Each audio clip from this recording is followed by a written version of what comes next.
Avant d'attaquer la longue série sur l'astrophotographie, j'ai pensé que c'était le bon moment de parler de la lumière plus précisément.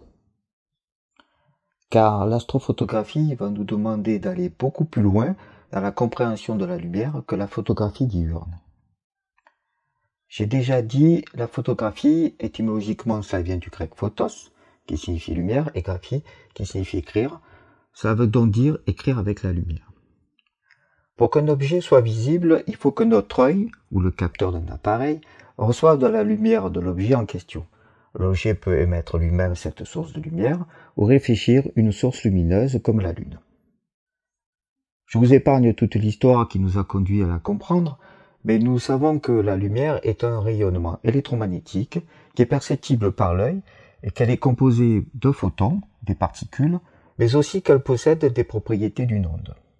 On appelle cela la dualité onde-corpuscule. Cela aura des conséquences pour la photographie, car pour obtenir un capteur numérique, il faudra qu'il soit capable de capter les photons pour les transformer en énergie électrique, en électrons. Pour les propriétés d'onde, on va évoquer les filtres par exemple. On va tout de même mettre un coup de projecteur sur le passé. En 1666, Newton montre par un simple trou dans ses volets laissant passer un rayon lumineux qu'après le passage dans un prisme, bloc de verre taillé composé classiquement de 3 faces sur une base triangulaire, la lumière blanche est décomposée en différentes couleurs. Il comprend que la lumière blanche se sépare en ses composantes et que chaque rayon de couleur composant la lumière blanche est dévié de façon différente par le verre du prisme, comme cela est observé pour un arc-en-ciel. La lumière est composée de multiples radiations colorées, dont les longueurs d'onde visibles varient de 380 à 780 nanomètres. La longueur d'onde, c'est la distance séparant deux maxima consécutifs de l'amplitude. Mais là, nous parlons de ce que l'on nomme le spectre visible. L'œil humain n'est finalement pas très performant. Il ne voit qu'une très petite bande du spectre électromagnétique, celle que nous venons de voir. Mais de part et d'autre du spectre visible, on trouve beaucoup de rayonnements électromagnétiques. Les infrarouges, d'énergie plus faible que le rouge, d'où leur nom, sont caractéristiques de la lumière émise par les corps chauds. On ne les voit pas, mais on les ressent comme la chaleur du soleil. Les infrarouges sont des longueurs d'onde supérieures aux longueurs d'onde du spectre visible, à partir de 780 nanomètres. Encore au-delà, on trouve les ondes radio. De l'autre côté, on trouve les ultraviolets, appelés lumière froide, longueur d'onde inférieure à 380 nanomètres. Puis les rayons X et enfin les rayons gamma. Ce qui est intéressant pour nous, c'est que le capteur d'un appareil numérique est plus performant que l'œil et qu'il capte les ultraviolets et les infrarouges. Et vous l'avez compris, on va avoir beaucoup de ces rayonnements dans nos ciels nocturnes. Le capteur est capable de récupérer du signal entre 200 et 1200 nanomètres. Cette capacité naturelle des capteurs pose cependant des problèmes.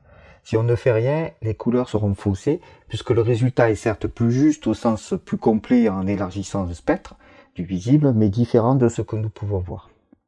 Également, le traitement des verres des objectifs, en laissant passer ces longueurs d'onde supplémentaires, fait que cela ajoute des aberrations chromatiques, des défauts optiques qui modifient le front d'onde et l'altèrent. Du coup, les constructeurs de capteurs limitent cette sensibilité au seul spectre visible en plaçant devant le capteur un filtre passe-bas appelé IR bloquant ou IR cut filter en anglais. Il bloque tout rayonnement infrarouge au-delà de 720 ou 750 nanomètres. Hélas, pour l'astrophotographie, il est intéressant de capter les infrarouges entre 590 nanomètres et environ 1000 nanomètres. On parle d'infrarouge proche au sens proche dans le spectre. On peut faire défiltrer un capteur afin de retrouver la capacité naturelle du capteur sur l'infrarouge proche. On aura l'occasion d'en reparler souvent dans les prochaines vidéos. J'en ai déjà parlé dans une vidéo, celle consacrée à la balance des blancs, et il faut revenir brièvement sur la température de couleur. On parle de température de couleur, mais cela ne correspond pas à la température de la source lumineuse. La teinte de la lumière relève du modèle théorique du corps noir, qui, lorsqu'il est chauffé, émet une certaine teinte de lumière. En chauffant, celui-ci rougit, blanchit, puis bleuit. L'échelle notée en Kelvin, entre 0 Kelvin, qui correspond à moins de 73,15 degrés Celsius, et 22 000 Kelvin va du rouge au violet. C'est pour cela que nous allons souvent entendre parler d'une balance des blancs pour la lumière du soleil autour de 5500 Kelvin. Donc nous avons vu que la lumière blanche est la synthèse de plusieurs longueurs d'onde. La photographie va utiliser une synthèse additive. Le blanc est constitué des couleurs primaires, le rouge, le vert et le bleu. Il y a encore pas mal à voir sur ces sujets.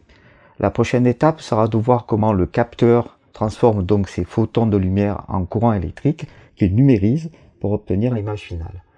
C'est une notion essentielle en astrophotographie car on va comprendre pourquoi et quel traitement effectuer par la suite.